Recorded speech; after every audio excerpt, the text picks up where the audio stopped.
Parashat Korach, Yafa Nidreshet. La Parashat Korach, elle a bien été dite.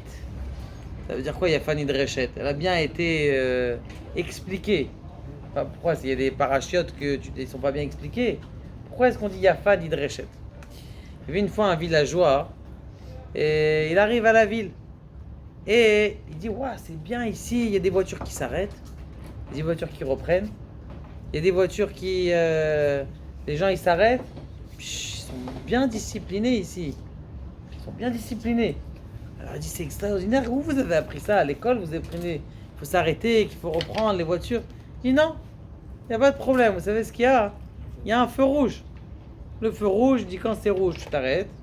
Quand c'est vert, tu peux avancer. Quand c'est orange, tu ralentis. Donc c'est comme ça. Il a dit, ouais, c'est intéressant. Il a dit, le Rav, il a dit, de ce feu rouge, tu peux apprendre plusieurs choses. Première chose, il est où le feu rouge? Il est en haut. Tout est ménoual d'en haut. Tout à Kadosh Baruch Hu, c'est lui qui dirige. Maintenant, tu t'arrêtes. Maintenant, tu commences. Maintenant, qu'est-ce qu'il t'a dit? Qu'est-ce qu'il te dit le feu rouge? Il te dit... Qu'est-ce qu'il te dit le feu rouge? Il te dit, attends un peu. Dans 5 minutes, tu vas passer. Dans 1 minute, dans 30 secondes, 1 minute et demie, c'est un feu rouge. Dans 1 minute et demie, tu vas passer. C'est bien que la même chose. Dans 1 minute et demie, tu vas passer. La même chose à Kadosh Baruch Hu, il te dit, attends, tu vas avoir ta Yeshua. Tu t'es fait voler ta voiture. Va se rattacher, mais ils vont te la retrouver. Juste patiente un petit peu. Tu as prié, un petit peu de patience. Tu vas voir la Yeshua, elle va finir par arriver, la délivrance. Et la troisième chose que tu apprends d'un feu rouge. Pourquoi il sait te mettre le feu rouge? Parce que s'il n'y avait pas de feu rouge, qu'est-ce qui se serait passé? Les accidents les uns dans les autres. Et une qui rentre dans l'autre, et une qui rentre dans l'autre, ça aurait été la panique. C'est pour ton bien. Donc à Kadosh Baruch Hu, c'est bidu que ton feu rouge. En haut, c'est rouge, tout vient d'en haut. La deuxième chose, attends un petit peu. Et la troisième chose, tout est pour ton bien. D'accord? La quatrième chose que je rajoute, qu'il n'a pas dit Rabbi Darman, c'est que la quatrième chose, c'est apprendre à laisser la place à l'autre. Même si tu veux attendre, apprends toujours à laisser à que l'autre aussi, c'est derech eretz. Là, je crois que c'est le grand rabbin de France qui disait ça. Un petit truc. Il dit le Rajiner, il dit que Korach, lui, il portait le Haron à Kodesh. Mais ça lui suffisait pas. Qu'est-ce qu'il voulait? Il voulait aussi faire la Ketoret au Beth Amikdash, au Mishkan. Il voulait faire la Ketoret au Mishkan. Maintenant, quand il voulait faire la Ketoret, pourquoi ça ne te suffit pas? Pourquoi ça te suffit pas? Pourquoi tu n'étais pas content de ce que tu avais? Il dit, arrête, c'est un cadeau, bichlal, qu'on t'a donné de porter le Haron à Kodesh. Tu te rends compte, c'est la chose la plus kadosh. Le Haron à Kodesh. Le Kohen qui porte le Haron à Kodesh, eh bien, il s'envole, ça devient Superman. Il porte le Haron à Kodesh, mais en vérité, il s'envole. Donc, tu veux pas devenir Superman? Il y a mieux que ça. Il dit, c'est qui le choté? C'est qui quelqu'un qui est bête? Zé, c'est marqué dans la Gemara, dans Masechet Baba Kama, et Zé ou choté, mi sheme abed ma shenot limno. Celui qui perd ce qu'on lui donne. C'est pour ça qu'il ne faut pas donner à un enfant beaucoup d'argent, lui donne 100 shekels. On ne peut pas lui donner, pourquoi? Parce que tu ne sais pas ce qu'il va faire. C'est comme un choté, un katan. Il ne faut pas un garçon, quand tu lui as donné une belle montre, un beau... il va et le casse.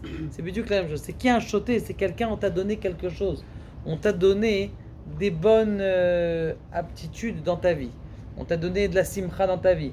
Tu prends, tu jettes. Non, pourquoi? Parce que tu veux ce que l'autre il a. Pourquoi tu regardes ce que l'autre il a? Korach, tu es en train de t'envoler, tu es un Superman et tu peux voler dans le ciel parce que tu es en train de porter le Haron à Kodesh. Et quoi? Qu'est-ce que tu suffit pas? Il faut que tu ailles prendre. Mais on t'a donné quelque chose. T'es choté ou quoi? Le Novar Docker, il dit comme ça. Il dit qu'il y avait un monsieur qui était de là, c'est une sorte de Novardok, c'est des gens qui sont très bas les mouna comme ça. Et il avait, lui et sa femme, tous les jours ils avaient un morceau de pain et un morceau de beurre. Un morceau de pain, un morceau de beurre. Et un beau jour, il y a le chat qui est tourné par là, il a mangé le beurre, il a mangé un des beurres. Bon, le Novardok qui rentre chez lui, sa femme lui dit, écoute, tu sais, le chat, il t'a mangé ton morceau de beurre. Elle avait peur qu'il lui dise, donne-moi ton morceau de beurre à toi. Alors elle dit, le chat, il t'a mangé un morceau de beurre. Elle dit, non, c'est pas le chat. Il n'a pas mangé mon morceau de beurre. Elle dit, mais pourquoi? Je te promets, d'habitude, moi je m'assois là, tu t'assois là, il a croqué à ta place. Je dis, non, il m'a pas mangé mon morceau de beurre. Elle avait peur qu'il ou qui. Elle dit, si le chat, il a mangé un morceau de beurre, c'est que c'était son morceau de beurre. C'était à lui. Si moi je devais pas le manger, c'est que c'était à lui. Personne dans ta vie te prend rien du tout. Personne dans ta vie ne te prend rien du tout. En Adam noga, en malchut noga malchut chaverta kimlo nima. Il y a personne dans le monde, si ça n'a pas été décidé du monde en Dieu, qui te prend quelque chose. Ni ta femme, ni ton voisin, ni ton associé, ni rien du tout. Il y avait le Stapler une fois. Regardez sur la Mida de combien est-ce que quelqu'un il peut être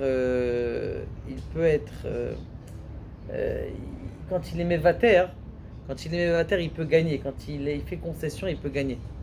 Il y avait une fois quelqu'un, il vient chez le Stapler, le père de Rav Chaim Kanevsky.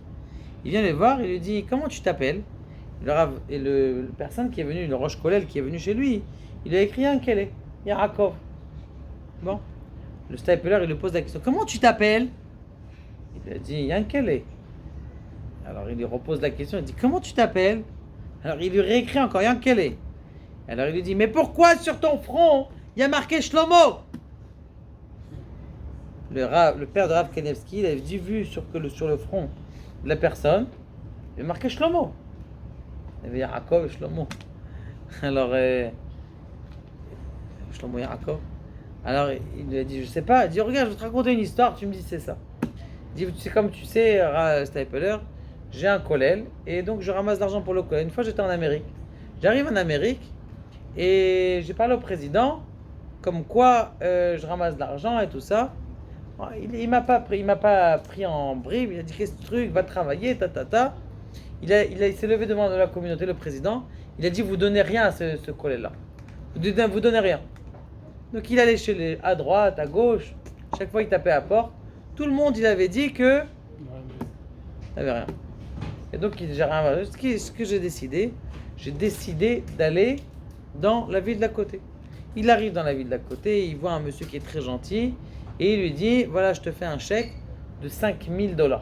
$5,000 il y a 50 ans, c'est comme je sais pas un demi-million de dollars. Bon, le Rosh Kolel était content, il avait de quoi pour vivre. Pour lui et ses avrechim pendant, je sais pas, une bonne quinzaine d'années, une vingtaine d'années. Maintenant, ce qui se passe, c'est que le lendemain, il reçoit un coup de téléphone. Coup de téléphone de qui ? De la banque. Votre chèque, il a été refusé. Pourquoi le chèque, il est refusé ? Il dit, celui qui a donné le chèque, c'était le beau-frère du président de la première communauté. Oui. Maintenant, ça veut dire... Et lui, qu'est-ce qu'il a dit ? Il aurait pu dire, de quoi tu te mêles ? Il n'a rien dit du tout. Il lui a dit, le Stapler, il a dit. Et comment il s'appelait le président ? Il s'appelait Shlomo. Le président, comment est-ce qu'il s'appelait ? Il s'appelait Shlomo. Il a dit, sache, toi, monsieur le Rosh Kolel, que normalement, tu aurais dû mourir maintenant. C'était ta date de mourir. Et c'est pour ça que tu t'appelles plus Yaakov. Par contre, l'autre là, qui t'a appelé, qui t'a fait bisayon et qui t'a refusé le chèque, et qui a obligé son beau-frère, qui t'a donné le chèque d'annuler ce chèque-là, lui il est mort. Et c'est toi qui as pris, parce que t'as rien dit, tu t'es pas, t'as pas posé plainte ou, eh bien t'as pris sa vie. Pour te dire que combien quelqu'un qui fait une concession, en vérité tu crois que t'as perdu, toi tu crois que t'as perdu un demi-million de dollars, t'as perdu de l'argent, en vérité c'est toi qui as gagné. T'as gagné ta vie parce que ce jour-là t'aurais dû partir. Et c'est pour ça que sur ton front maintenant, il n'y a pas marqué Yaakov, comme toi tu m'as dit que tu t'appelles Yaakov. Tu t'appelles Shlomo, parce que lui il est parti, mais toi tu as continué à vivre grâce à sa vie. Pour vous dire combien est-ce que quelqu'un qui fait concession d'une chose, combien est-ce qu'il peut arriver. Le Divrei Chaim, il pose une question. Il dit, arrête, si Akadosh Baruch Hu il tue pas Korach d'une mort qui est spéciale, c'est une preuve que Akadosh Baruch Hu c'est pas lui qui m'a envoyé. C'est Moshe qui dit ça. Moshe il dit ça. Il dit Im kemot kol adam lo Hashem shelachani. Si Korach il meurt dans une mort normale, eh bien ça veut dire que c'est pas Dieu qui va envoyer. Qu'est-ce qui s'est arrivé ? La terre elle s'est ouverte. La terre elle s'est ouverte. Pourquoi il fallait pour Moshe Rabbeinu Une mort spéciale. Que ça soit une mort spéciale qui soit faite pour Monsieur Korach ? Que la terre elle s'ouvre. C'est le cerveau de sang. Pourquoi si 250 personnes en une seconde ils meurent, tous la corona en une seconde, c'est pas une preuve ? Il dit non. Il y a un pasouk dans la Torah qui dit Ki tzadik rodef racha Elokim mevakesh et anirdaf. Même si le tzaddik, il est rodef, il court après le rachat, alors que c'est la bonne personne qui va courir après la mauvaise personne, d'accord, la bonne personne qui court après la mauvaise personne, eh bien, Kadosh Baruch Hu, du fait que il aime le nirdaf, il aime celui qui est attaqué. Dieu, il aime les gens qui sont attaqués. Parce que Dieu, il aime les attaquer, même si celui-là qui est rachat, eh bien, c'est lui qui peut être gagnant. Le rachat, il peut être gagnant. Pourquoi? Parce que lui, il est attaqué et Dieu, il aime l'attaquer. Donc peut-être que Moshe Rabbeinu, il s'est fait attaquer. Lui, il est le manig du peuple, c'est lui le dirigeant du peuple. Et de ce dirigeant du peuple, qu'est-ce qui se passe? Eh bien, on lui dit quoi? Tu n'es plus le dirigeant du peuple, donc je me fais attaquer. Alors Dieu, maintenant je veux un signe qui me dise que c'est pas parce que j'ai été attaqué et parce que je souffre dans mon cœur que c'est moi qui ai gagné. Je veux qu'il montre que la vraie raison, parce que c'est lui qui fait la marloquette, celui qui fait la marloquette. Et combien il faut s'écarter de la marloquette? La marloquette, comment elle vient dans un couple? Combien la marloquette, elle vient dans une keila? Elle vient doucement, doucement. Il dit le shla kadosh. Il dit la marloquette, si vous voyez le mème, comment est-ce qu'il est écrit? Je ne sais pas si vous voyez un mème derrière. Il y a une petite ouverture. Il y a un mème, une petite ouverture en bas. Voilà, regardez, le mème là, une petite au début, c'est une petite ouverture, la marloquette, des petites distances comme ça, des petits froids, des petits... Après ça s'ouvre, comme le chet. Il doit y avoir un chet là quelque part. L'ouverture, elle est plus grande. Voilà, l'ouverture elle est plus grande déjà, c'est pas un chet, là voilà, Hana. L'ouverture elle commence à grandir, la marloquette elle commence à s'étendre. Après l'Amed, la marloquette elle commence à s'élever. L'Amed là, ça commence à prendre feu. Et puis après Kouf, c'est quoi Kouf? La marloquette elle commence à descendre, elle descend la personne au Gehinam. Et après Tav, c'est la mort. Ça c'est la marloquette. Et c'est pour ça que quelqu'un il fait, c'est quoi le Vav? Le Vav, c'est ce qui fait vivre la marloquette. Pourquoi est-ce qu'il voulait? Il voulait, a priori, amener une offrande. Il voulait faire quelque chose de bien. C'est une bonne mitzvah. Il dit ce Vav là qui fait vivre, c'est le Nachash, c'est le serpent. Il n'aurait pas pu prier pour lui. Est-ce que qui aurait pas pu prier pour lui? Et Kibel Ken, il y avait une fois où quelqu'un il fait une concession. Vous savez, il y avait deux personnes qui étaient en train de construire ils font grandir leur maison. Ça veut dire des élargissements de la maison. Bon, ils élargissent la maison et comme vous savez, il y en a qui veulent pas élargir, il y en a qui veulent élargir. Maintenant, qu'est-ce qu'ils ont payé? Ils ont payé quelqu'un. Maintenant, ce qui se passe, c'est que il y en avait un qui voulait élargir, l'autre qui voulait pas élargir. Maintenant, celui qui voulait pas élargir, il dit je vais pas payer moi tes travaux. Mais, écoute, il a dit écoute, je vais faire pour pas la marloquette, je fais concession donc des travaux. Maintenant, ce qui s'est passé, Baruch Hashem, il n'y a pas eu de marloquette. Ils ont donné de l'argent à un cousin, un poète. Maintenant, ce qu'il a fait, ils ont donné un chèque. Combien c'était le chèque? Devait être 4000 shekels. Ou 2000 shekels. 2000 shekels. Donc dans le chèque, il devait écrire 2000 shekels pour casser le mur. Et chacun, il paye une partie. Donc 1000 shekels. Très bien. Maintenant, qu'est-ce qu'il a fait? Le cousin, il a dit, ah c'est bien, pourquoi je vais gagner que 2000 shekels? Je vais rajouter un zéro au chèque. Je vais rajouter un zéro au chèque. Lui, il sait pas lire. C'est un cousin. Il sait pas lire. Ce qui s'est passé, c'est qu'il a rajouté un zéro. Il arrive à la banque pour mettre le chèque. Donc il a travaillé, il avait en bas du chèque, il y a marqué 2000 shekels. Et elle voit en haut 20 000 shekels. Et elle voit que le zéro, il est un peu traficoté. Il dit, qu'est-ce que t'as fait? T'as changé le chèque? L'autre, il a eu peur qu'il se fasse inculper de vol. Il s'est barré. Il n'y a personne qui a payé. Celui qui fait la concession, qui se ratatine et qui dit, ah, c'est pas grave, je vais payer. Bah, sauf le chèque, il n'a jamais été encaissé. Et bah, au Hachem, ça s'est bien passé. Vous savez, lorsque on met Mevarech un Hatan et un Kala, quand on fait la bracha d'un comment on appelle ça, d'un Kala, un marié, on a dit c'est tizkou que votre alliance, elle soit une alliance de Kesher Shel Kayama, un nœud qui est solide. Comme ça, Kesher Shel Kayama. Pourquoi il dit un nœud solide? Pourquoi il ne dit pas une colle solide? Devek Shel Kayama. Il dit parce que, qu'est-ce qui se passe? dans une colle. Une colle, tu mets de la colle, les deux parties de la feuille, elles restent bien collées, elles sont droites. Mais quand tu veux attacher deux fils, qu'est-ce qui se passe? Il y a un fil qui se tord et l'autre fil qui se tord. Les deux, ils se plient. C'est bidou que ça on dit. Si vous vous pliez dans votre couple, si chacun de couple, il fait la concession, vous allez voir que ça va durer des années et des années. Mais si le couple ne sait pas faire la concession, alors ça va pas tenir très longtemps. Khazanish il dit qu'on demande tous les matins à Kadosh Baruch Hu, fasse que je puisse étudier pour accomplir. C'est quoi accomplir? Il dit le Khazanish, il dit accomplir, c'est de ne pas faire du mal à aucune personne, ni dans sa parole, même pas pour une seconde. Ça veut dire étudier pour accomplir, que tu arrives à un tel niveau d'étude que tu fasses du mal à personne.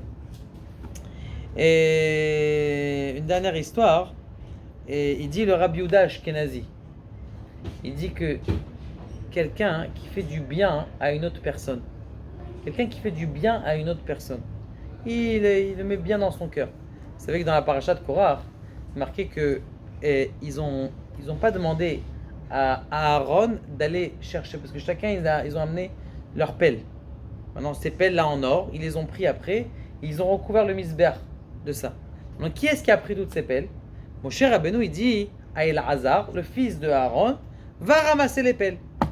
On a la question qui se pose, il dit pourquoi tu dis à Elazar? Quel rapport Elazar? Il y a Aaron ici.